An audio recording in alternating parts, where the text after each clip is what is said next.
हमारे पास एक प्रश्न है, एक वर्ग के रूप में तार 144 सेंटीमीटर स्क्वायर का क्षेत्रफल घेरती है।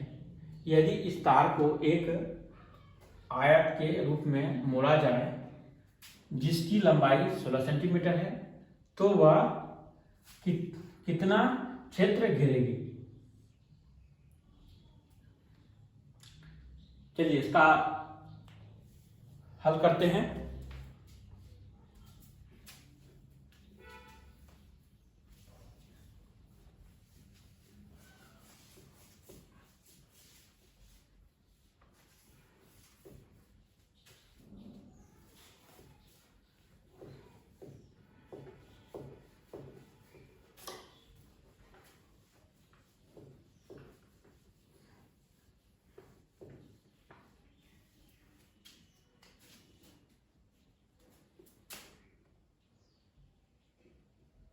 वर्ग का क्षेत्रफल दिया है 144 सेंटीमीटर स्क्वायर,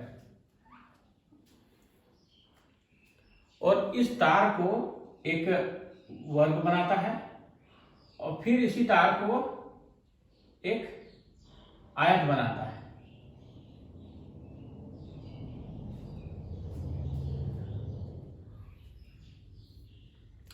तो वर्ग का हम भुजा नहीं जानते हैं, भुजा पहले निकालना है। तो वर्ग का भुजा, वर्ग का क्षेत्रफल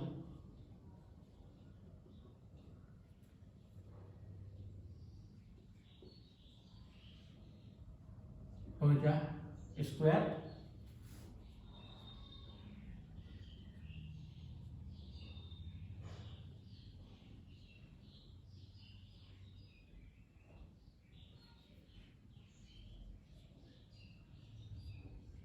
भुजा स्क्वायर करेंगे।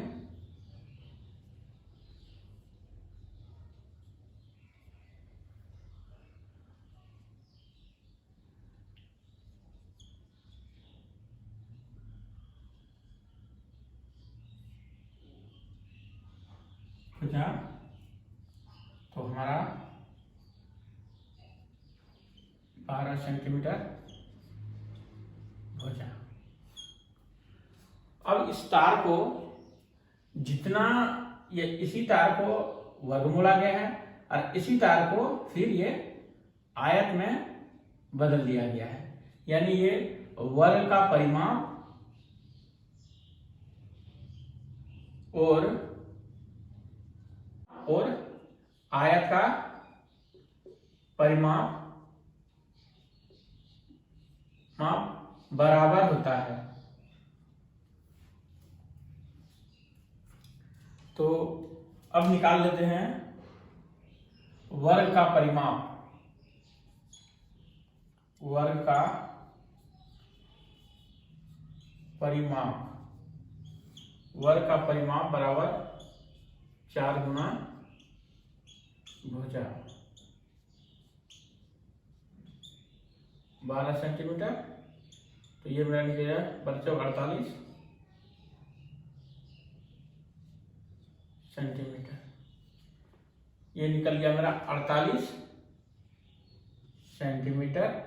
तो ये भी होगा मेरा 48 सेंटीमीटर परिमाप, क्योंकि वर्ग का परिमाप और आयत का परिमाप बराबर होगा, क्योंकि इसी तार को ही परिमाप में बदला गया है, इसलिए दोनों का परिमाप बराबर होगा।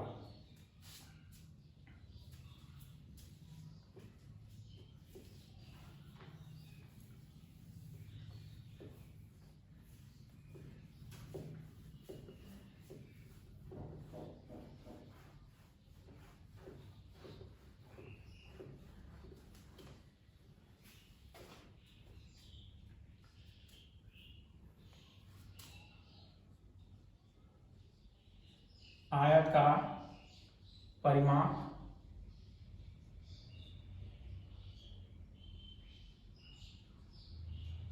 48 सेंटीमीटर, आयत का लंबाई 16 सेंटीमीटर, आयत का परिमाप बराबर 2 गुना L प्लस बी, परिमाप 48 दिया हुआ है और लंबाई 16 मीटर दिया हुआ है सेंटीमीटर, और हमको चौड़ाई नहीं मालूम। अब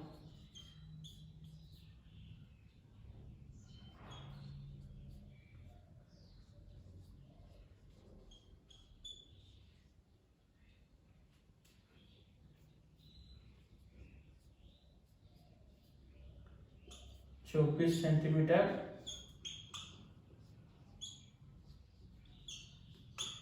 बी। अब हम बी का मान निकालते हैं। 24 centimetre minus 16 centimetre, B equal मेरा हो गया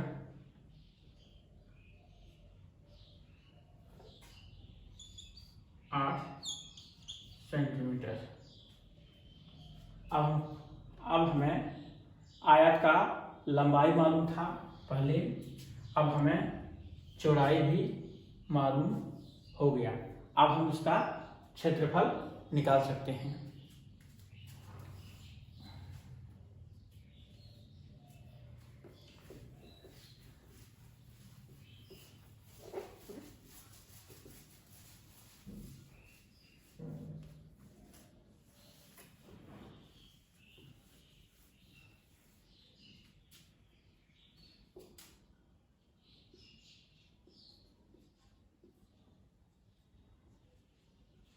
लंबाई 16 सेंटीमीटर,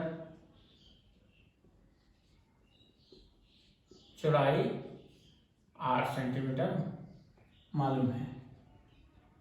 अब आयत का क्षेत्रफल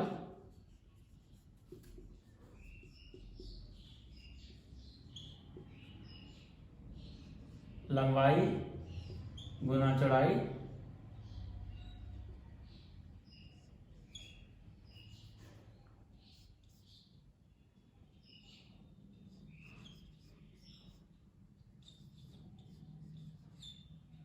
बराबर